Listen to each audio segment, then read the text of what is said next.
ઓમ ગૌશાળા, જ્યાં બીમાર ગૌ માતા અને ગૌવંશની દેવ ભાવથી ને પૂજ્ય ભાવથી સેવા થાય છે. આ હરિઓમ ગૌશાળા અનાવડાથી પરિચિત છો.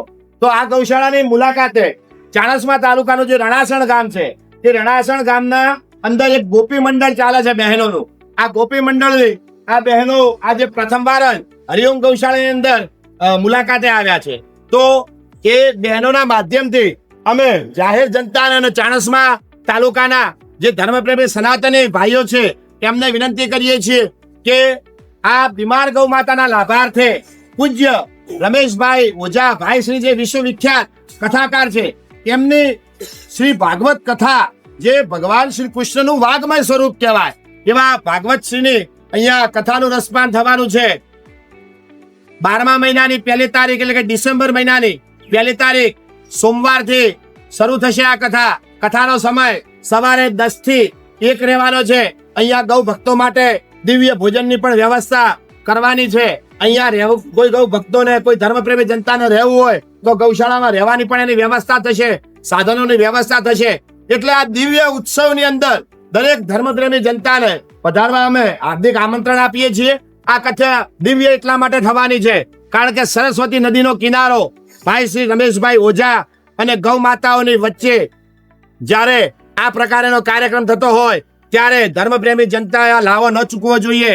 અને ઘણા વર્ષો પછી આ રીતનો ત્રિવેણી સંગમ જો આપણા પાટણની અંદર થવા જઈ રહ્યો હોય તો આપણે ચોક્કસ એનો લાભ લઈએ અને દરેકને અમે જાહેર આમંત્રણ આપીએ છીએ.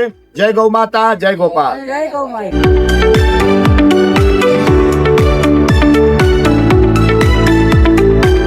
150 કિલોમીટરના વિસ્તારમાં 3 એમ્બ્યુલન્સો દ્વારા 150 કિલોમીટર વિસ્તારમાં બીમાર, એક્સિડન્ટ થયેલી, કોઈ તકલીફ વાળી આવી ગાય, બળદ, આકડો, દેશી ગૌવંશ રાખવામાં આવે. બરાબર? તમે આ પહેલી વાર આયા એટલે તમને સમજાવી. આમાં અંદર આવે, અંદર આવ્યા પછી એ હરખો થાય આ બધા ગૌવંશ એટલે અલગ અલગ વિભાગ પાડેલા. આ સર બહુ મોટું તમને બતાવે હમણાં. તેની અંદર પછી કાયમી ધોરણે આ ગૌ માતા હોય આગળ નંદી મહારાજ કાયમી ધોરણે રહે. આવા બીમારમાંથી સરખતેલા ગૌ માતા અને ગૌવંશ 1500 ની સંખ્યા. એટલે 1500. કોઈ દૂધવાળી જેવી છે નહીં. એટલે આ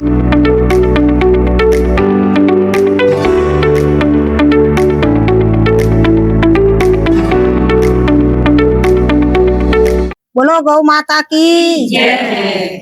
આજે અમારું ગોપી મંડળ અહીંયા અપંગ ગાયો માટે દર્શન કરવા માટે આવેલું છે. તો એમની સ્વચ્છતા, એમની ચાકરી બહુ સરસ છે. એ જોઈ અને અમે ખૂબ ખૂબ ખુશ થયા છીએ. અને ભગવાન તમને ઘણી ઘણી શક્તિ આપે એ ગૌ માતાની સેવા કરવા માટે. 50 કિલો ગોળ લાયા છીએ, 2 બોરી સાગરદાન લાયા છીએ અને 1500 રૂપિયા રોકડ આપેલ છે. બોલો ગૌ માતા કી જય.